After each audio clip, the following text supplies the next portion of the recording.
My name's Caleb Dresser, and I practice in Boston, Massachusetts. I have seen a lot of impacts from heat on a lot of my patients, and we are going to be learning today a little bit about how to communicate that to different audiences for different reasons. And I'll let you introduce yourself. Hi. Is that me? Can I use yours? Yeah. Hi, everyone. My name is Gaurav Basu. I'm a primary care doctor that works in Boston as well. I'm the director of education policy at Harvard C-Change, and really grateful to be a part of this session with you, thinking about how we communicate these through the medium of video to get it out to people. Hi, I'm Narayan Devanathan, and I'm the person because of which my wife usually looks at the August gathering and says, "What are you doing in the middle of all these distinguished people?" I'm a communications professional, and I work with a nonprofit called the National Foundation for India. And my day job also is around figuring out the best ways to communicate people, to persuade them to do things that are hopefully good for them. All right. So I want to just frame this session a little bit for everyone. So we are dealing with a really urgent set of health issues around the world. Heat, hurricanes, flooding, fires, and many other long-term hazards are affecting people because of climate change. Some of these impacts are very visible, traumatic injuries after a flood or a hurricane, for example. But some of the health impacts of climate change are invisible. Impacts on mental health, people who die behind closed doors during a heat wave in a third-floor apartment. These are much harder for a lot of people to see and to understand and to engage with. So what we're going to talk about today is, what do we do to make this visible? And when we engage with that issue, we need to speak in a language that people can hear, that is accessible to the people who need this information. And there are a lot of different people who need this information for different reasons. We're going to hear today from 3 different people with 3 different sets of work that we do through 3 different videos. Why videos? Well, if you want to learn how to make a new recipe, how many of you are opening a cookbook and how many of you are going on YouTube? Many people are now learning from short videos, and this is how information is now transmitted in our society on many different social media, the internet. This is how people learn. This is how people communicate. So we need to make sure that our explanations of the health impacts of climate change are resonant and accessible in ways that people can hear. So I think we have a lot to get through today. I want to play our first video, and as we play each of these videos and talk about them, I want you to think about, what's the purpose of this video? We have 3 very different videos with different purposes. And what is the audience? Who are we trying to reach with this video? And why are we using this form of communication? So I think we can play the first video if we're ready. Well, to help us understand how zip codes matter, we've got an expert here. We're so happy to have you here, Dr. Gaurav Basu. I got it right. Here with us right now, he's a health equity fellow at the Center for Climate Health and the Global Environment at Harvard's T.H. Chan School of Public Health. Dr. Bullard said it best, Tevin, that a person's zip code is a more powerful predictor of health outcomes than genetic code. What do you think of that characterization? Yeah, so I'm a primary care doctor, and it is one of the clearest things on my mind whenever I walk into my clinic is that we've got to know our history, we've got to know the systems that are out there. I don't want people just to get sick and come to me. I want people to be thriving and be healthy, and we've got to be looking at our maps, we've got to be looking at zip codes and what's happened over time to better understand how to take care of my patients. Dr. Basu, you mentioned that map. We can actually go to the original red line map from the 1930s. This is a map that was used as a mortgage lending practice to describe neighborhoods that were less desirable, more desirable, and we saw poor people of color primarily put into these wedged areas of red, graded a D. What do you make of that and that archaic practice and how that's determined where we go today? Yeah, it's a racist practice. You know, for 34 years, from 1934 to 1968, we had these federal maps saying, don't put bank investments there, don't allow mortgages to be allowed in these red-lined communities. We've got to connect the dots, right, of how pulling the resources out from there have resulted in less tree canopies, green space, have created industrial waste spaces. There's an unfairness to that, and it's blossoming out today as well. I'm glad you mentioned that tree canopy. We can actually go to that tree canopy. We saw a lot of the areas in South Boston and East Boston, Charlestown, downtown, that were red line and also running hotter than some other neighborhoods. And look at the tree canopy that you get in Jamaica Plain, in Rosendale, in West Roxbury. How does that determine how a person's health may look like just by adjusting the temperature by a few degrees to maybe even 10 degrees? Yeah, absolutely. So there was a national study, a big study that came out in 2020 that showed that red line communities are about 2.6 degrees Celsius hotter than non-red line communities. And so people might think of those numbers. What does that really mean? Well, I translate it as a primary care doc into increase heart attacks and strokes, respiratory disease. We heard from Dr. Headley earlier today. I think about reproductive health outcomes. Heat is associated with low birth weight, early delivery.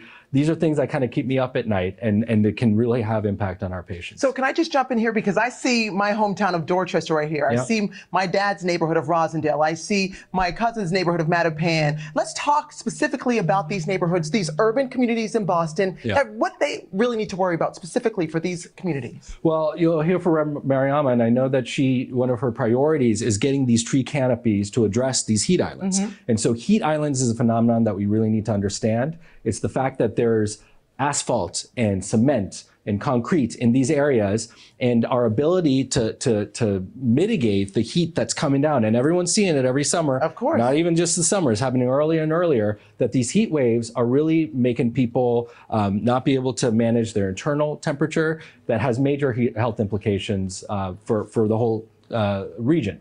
But in order to respond to what's happened over history and the ways in which these tree canopies and heat islands are disproportionately happening in certain places, I think we've got to invest these climate solutions in these communities and make sure, as the previous speakers were saying, we get the community involved and identify these public health risks. All right, so lots to unpack there. We just saw probably, 6 different maps in a span of 3 minutes on a local television station. Dr. Basu, do you want to share a little bit of your thoughts about sort of the purpose, as you see it, of this type of communication and why you chose to take that interview and what you were hoping to convey? Yeah, I think this is complex stuff. Heat is insidious. I don't know why that keeps happening in mind. Heat can even, I find for myself, when it's hot and I'm working really hard, I may not even realize I'm feeling too hot and not, well. So I think what I was trying to do was to make it proximal to people, to kind of make it alive, to have people think about their communities, and to connect the dots. So it was really kind of making the invisible visible.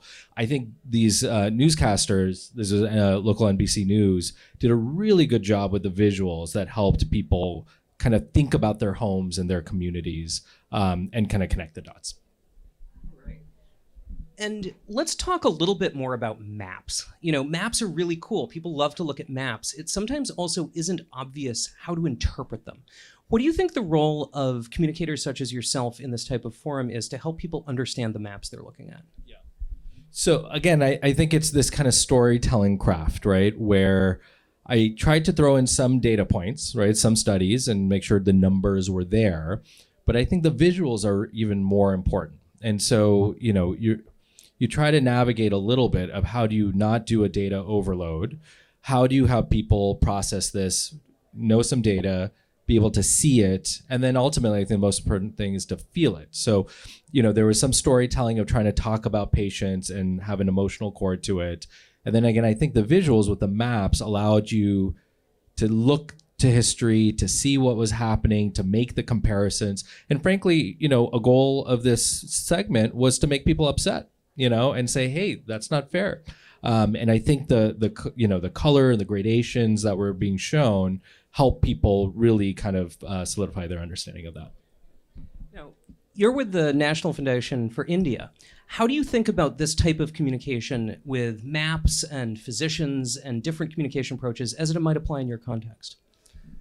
I think it depends on who you're communicating this with. The audience that you want to connect with is critical. As you'll see in the video that we share, it won't work with that audience. Not because you have to dumb things down for a different kind of audience, but that's not the information they're seeking, nor is it the kind of information that'd be relevant or useful for them. But with the kind of say, white collar, urban audiences in India that you might want to connect with, absolutely. You want them to see not the diversity so much as the discrimination in gentrified neighborhoods across the country as well. So absolutely effective to use it with the right audience. All right, and let's talk a little bit about how do we do this for a different audience in a different context. So we're going to show you another video that's a totally different style. It's a totally different audience. It's a totally different country. But it's also about some of the same issues, dealing with heat, its impacts on people, and ideally, what we can do to keep one another safe. So I think we're ready to play the second video now.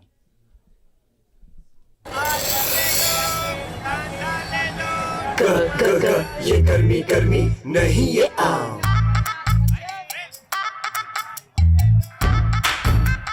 तीनों भैया मान भी जाओ तनिके पानी उधर पिलाओ तरकारी ताजी मिलेगी तभी तो ग्राहक आएगा हाँ चलो भैया ये भी माना खुद भी पीना भूल न जाना गर्मी नहीं है आम सतर्क रहना है अपना काम गर्मी से जो तुम डरोगे काम अपना कैसे करोगे अपनी किस्मत अपने हाथ ये तो रोज की है बात काम भी है करना सतर्क भी है रहना किस्मत पे मत छोड़ना बंदे वरना पड़ जाएगा रोना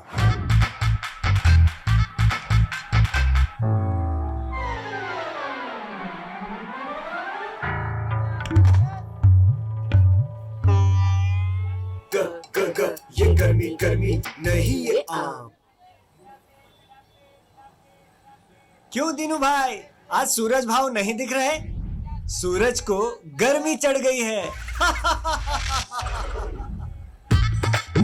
अरे हंसने वाली बात नहीं है भाई सच में सूरज को लू लग गई है उसको अस्पताल में भर्ती किया है हमने समझाया भी था उसको अरे बाप रे ये तो बहुत बुरा हुआ पर हमारा तो काम ही है पूरा दिन धूप में रहने का तो ऐसे में क्या करना चाहिए 3 बातों का खास ध्यान रखो पहला सावधानी बरतो खूब पानी पियो छांव में रहो और ढीले ढाले कपड़े पहना है दूसरा थकान जी मचलाना चक्कर है लू के लक्षण इन्हें पहचानो तीसरा लू लगे तो शरीर को पानी या बर्फ से ठंडा करो और तुरंत अस्पताल ले जाओ ये गर्मी गर्मी नहीं ये आम सतर्क रहना है अपना काम Thank you. Totally different style, totally different place, totally different situation. Can you share a little bit of your team's thought process as you workshopped this issue and arrived at this? How did we get here? There's so much to unpack here, but perhaps the best place to start with is the audience, is the people that we needed to benefit from this. And I am careful in choosing the words I'm using as well. It's not an audience we want to deliver a message to. It's a constituency that needs to benefit from a communication campaign like this. You use the word invisible, and I think Dr. Basu spoke about invisible data becoming visible. You spoke about invisible effects becoming visible. We were talking about an invisible population that we needed to bring to the forefront in terms of the effects of climate change on their health. And I think video played a critical role. It was a no-brainer to use video. Also, not just because we all turn to video now versus text, but there's another different fundamental obstacle that video overcomes, which is that of written literacy. So you don't need to be able to read and write in order to comprehend a message that is made for you. So video was a natural and easy choice. I think the other nuance that I do want to point out, a couple of other things, is that these are people who are out in the sun every single day. That's how they earn their livelihoods. And the breaks that they get for 2 minutes or 5 minutes in the middle of the workday, and they typically pull out their phones and watch content that entertains them. And so we said, whatever message that we create has to entertain, which was why the song and dance format was, again, a no-brainer, if you will. But more importantly, I think the thing that, as we reflected upon all of the really effective communications, including what Dr. Basu showcased from around the world, did, what we figured out was that we needed to translate somewhat technical information into a really palatable, easy to use format.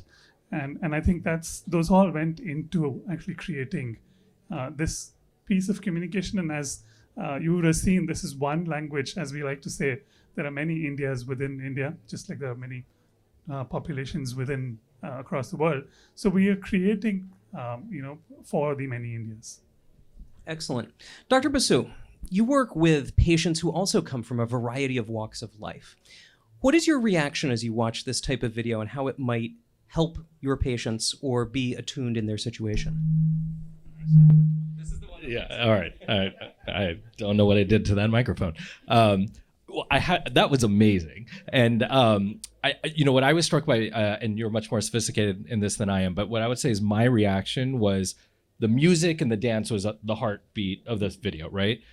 And what I was struck by that was the music and dance did two things for me. It was community, right? And then community taking care of each other. And the rhythm of it also felt to me like creating a rhythm of health and thriving. And then the person had the heat stroke, it kind of broke that cadence, right? And so there's this energy, and then the heat stroke breaks that. And it had a kind of reaction to me. So I just really, I thought that was amazing. I mean, I think that we have to, and the way you just described where we can make people feel like in their local context, in their day-to-day lives,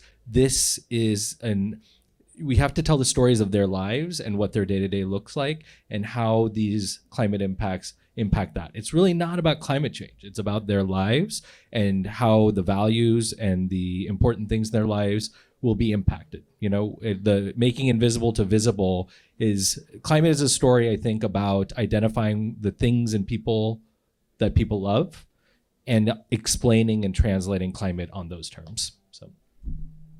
And on that note, I think we will go to our third video. I have more questions I want to ask, and I think maybe we'll have a few minutes at the end, but I want to present a third video today that tries to capture heat as a visceral concern for people. And let's take a look during this video at some of the filming approaches and some of the ways that individual storytelling plays into how we communicate about this issue for a different audience, again, returning to the United States. So we can play the third video now. This is the worst. This is the worst summer I've seen. I think the heat index this morning was like 107 at like 7 o'clock in the morning, the heat index. It's supposed to be dangerous. I think it was supposed to be like between 110 and 115, something like that today. Well, I work construction. I'm out in the elements every day. I just started feeling dizzy, blurriness, and just off balance.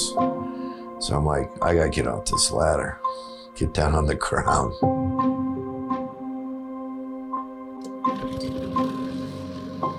I'm avoiding the mid part of the day when it's very hot out, and then you still sometimes even have to do things in the evenings or in the mornings, and you still could be sweating the first 60 seconds you're out the door. That would be the best way I could display. Like it's so hot it takes your breath away. It's hard to breathe sometimes. Yeah.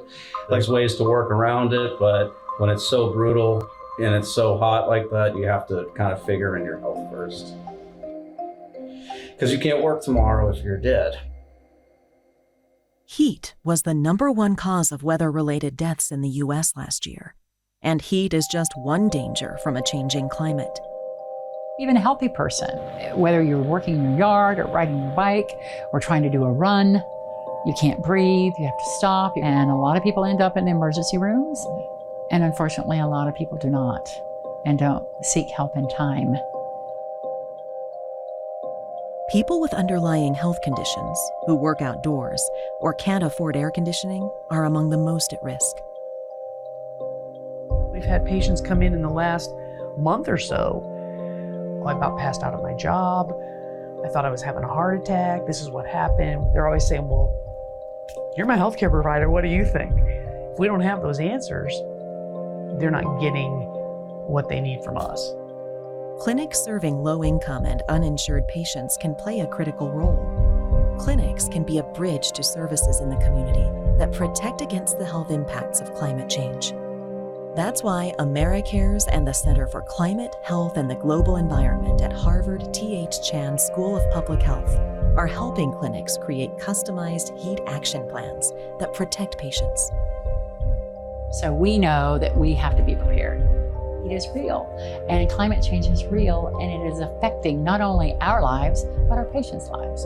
Those that don't have a voice, they're marginalized, they're most in need in all communities, and we have to realize that, because if we don't step up and do the right thing now, you're going to have a lot of individuals that are sick or even worse than that.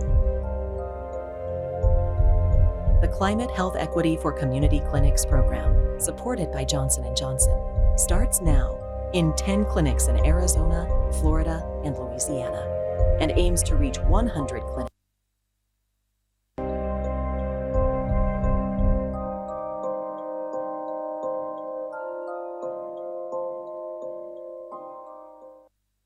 Okay, Caleb, so why don't you give us the context of this video and its purpose? So this was screened at New York Climate Week a couple of months ago, and was for a different purpose, right? This is not a education of patients video. This is not mass media communication. This is really intended to announce the launch of a program and also orient and align a whole lot of different people involved in that program and in programs like it who might be able to do similar things in understanding and addressing heat. And so in the months since this video came out, we've been working with some of the clinics that were pictured in that video to co-develop heat action plans. And one of the really interesting pieces of that conversation is that we've actually asked them, you know, do you want this all in text? Do you want video media as part of your heat action plan communication? And they said a resounding yes. They actually, from the provider and staff standpoint, really found it helpful to have this type of content as part of their own internal educational process as they orient their staff to understanding why heat is a health issue, as they orient their staff to maybe being ready to recognize some of the risk factors and some of the conditions that this can cause.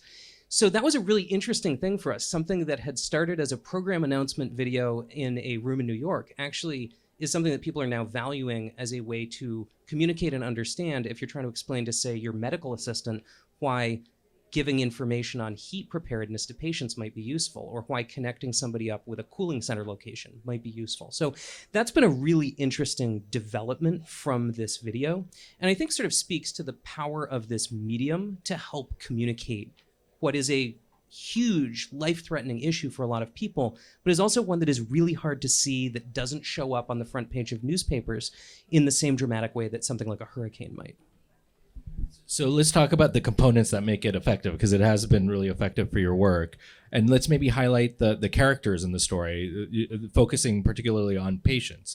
So speak a little bit to that of, you know, who were the actors in this video and why did you choose them? So no actors. You know, these are real people living real lives with real challenges. And I think that is part of the power that comes through with this is people talk a lot about how do we center those who are impacted in these conversations. I think giving them voice is a very big part of that, and that the more that those voices can be out in public and be heard by others, the more people will sense, yeah, this thing that I'm feeling in my workplace, it's not just me. I'm not too weak to work construction. This is a real issue that we need to deal with at a much higher level than just getting down off the ladder. So I think that piece of it, that personal story piece, both on the patient side and on the healthcare provider side, is a really important thing for us to keep centering in how we communicate about this. I would be interesting. You've done a lot of work in communication over the last couple of decades. Do you want to give your thoughts as, you know, we've gone through these 3 videos, 3 different styles, 3 different audiences. How would you bring together some of the themes in communicating the invisible in a world with rapidly changing climate, huge health impacts, and a lot of people who need to understand and care about these issues? I'll see if I can do this in less than a minute. But just 2 things, right, that I'd like to highlight. The first is actually something that was so immediately visible and common across all the videos, was to create with the end consumer or constituent in mind. it was not being created for the organizations or the institutions. It was for the benefit of whoever was the affected party. If you keep your eye on that, I think more often than not, you'll create effective communications. The second thing, again, I think was visible across, but maybe if I may use the example of the video from India to highlight it is to crack a local idiom.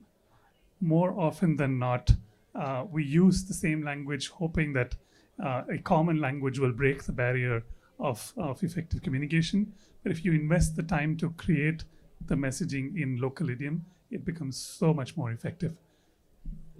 Those are great thoughts. Dr. Basu, you have done a huge amount of work on health equity.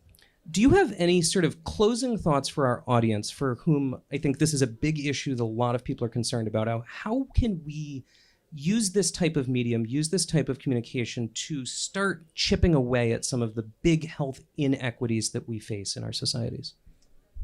I mean, I think, this work comes down to the basics of being human with one another and making people feel, and I think that we can talk about structural racism, we can do the data, but people have to have an emotional reaction to that. We have to see each other's humanity. We have to be upset when a group of people is being harmed unfairly. And so I would just encourage people to be thinking about the emotional cadences of how they're communicating on video and want people to react. Ultimately what we want here is action. Inertia is strong. People are going to keep doing what they're doing unless they feel activated and it touches a chord inside of them and you kind of touch upon their emotional compass and their moral compass. So I think that's something video really offers us the opportunity to do. I think we will close on that hopeful note. So thank you all for your attention. We appreciate your time.